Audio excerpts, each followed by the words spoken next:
কিরে ফেলু, তুই চুপচাপ ঘাপটি মেরে বসে আছিস কেন? তুই দাঁড়া। বললুন স্যার, আপনার কি সেবা করতে পারি? আমার কোনো সেবা তোকে করতে হবে না। তোকে আমি ভূগোল থেকে একটা 10 নম্বরের কোশ্চেন ধরি। কোশ্চেনটা খুবই ইম্পর্ট্যান্ট। 1956 সাল থেকে পরীক্ষায় লাগাতার চলে আসছে। এত ইম্পর্ট্যান্ট কোশ্চেন স্যার, দেরি না করে তাড়াতাড়ি ধরুন স্যার।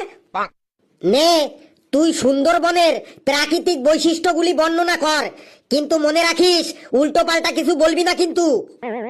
স্যার, সুন্দরবনের প্রাকৃতিক বৈশিষ্ট্য বলছি স্যার। স্যার, সুন্দরবন হল পশ্চিমবঙ্গ ও বাংলাদেশের একদম দক্ষিণে অবস্থিত এক গভীর বনভূমি। এই বনভূমিতে প্রচুর সুন্দরী গাছ আছে, তাই এর নাম রাখা হয়েছে সুন্দরবন। এই সুন্দরবনে নানা প্রজাতির প্রাণী বসবাস করে, যেমন জলে থাকে কুমির, আর ডাঙায় থাকে বাঘ, হাতি, গন্ডার, হরিণ। হরিণের সাথে সাথে সুন্দরবনে শিয়ালও দেখতে পাওয়া যায়। এই শিয়ালের 4টে পা আছে, কাঁঠাল পাতার মতো 2টো কান আছে, 5 ব্যাটারি টর্চ লাইটের মতো 2টো চোখ আছে, হ্যান্ড ট্রাক্টরের ফালের মতো 32টা দাঁত আছে, ফুল ঝাড়ুর মতো একটা লেজ থাকে, সারা গায়ে পাপোশের মতো লোমে ভর্তি, ছুচালু পড়া মুখ দিয়ে একটা শিয়াল যখন হাত ছাড়ে হুক্কা হুয়া, তখন দলের বাকি শিয়ালগুলো চেঁচিয়ে ওঠে ক্যা হুয়া। স্যার, কেমন লাগলো সুন্দরবনের প্রাকৃতিক বৈশিষ্ট্যগুলি? তোকে আমি বললাম সুন্দরবন সম্পর্কে বলতে, আর তুই শিয়াল সম্পর্কে বলে দিলি। কেন স্যার, সুন্দরবনেও তো শিয়াল থাকে। বেশ, তুই এবার আন্টার্কটিকা মহাদেশের বৈশিষ্ট্যগুলি বল। এটাও খুব ইম্পর্ট্যান্ট কোশ্চেন।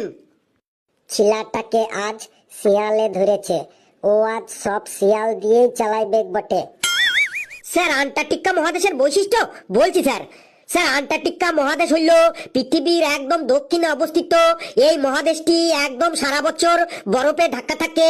এই মহাদেশে নানা প্রজাতির প্রাণী দেখতে পাওয়া যায়, যেমন পেঙ্গুইন পাখি, সিল মাছ, মেরু ভল্লুক, তারপরে মেরু শিয়ালও দেখতে পাওয়া যায়। আর এই শিয়ালের 4টে পা আছে, কাঁঠাল পাতার মতো 2টো কান আছে, 5 ব্যাটারি টর্চ লাইটের মতো 2টো চোখ আছে, হ্যান্ড ট্রাক্টরের ফালের মতো 32টা দাঁত আছে, ফুল ঝাড়ুর মতো একটা লেজ থাকে, সারা গায়ে পাপোশের মতো লোমে ভর্তি, চালু পড়া মুখ দিয়ে একটা শিয়াল যখন হাত ছাড়ে হুক্কা হুয়া, তখন দলের বাকি শিয়ালগুলো চেঁচিয়ে ওঠে ক্যা হুয়া। স্যার, কেমন লাগলো আন্টার্কটিকা মহাদেশের বৈশিষ্ট্যগুলি? যেটো আইডিয়া করেছিলাম সেটাই ঠিক, ছিলাটা আজ শিয়াল দিয়েই চালাইবে বটে। বুঝেছি, এ বেটা সবকিছুই শিয়াল দিয়েই চালাবে, কিন্তু আমিও ছাড়ার পাত্র নই। তোকে আজ আমি জব্দ করেই ছাড়বো।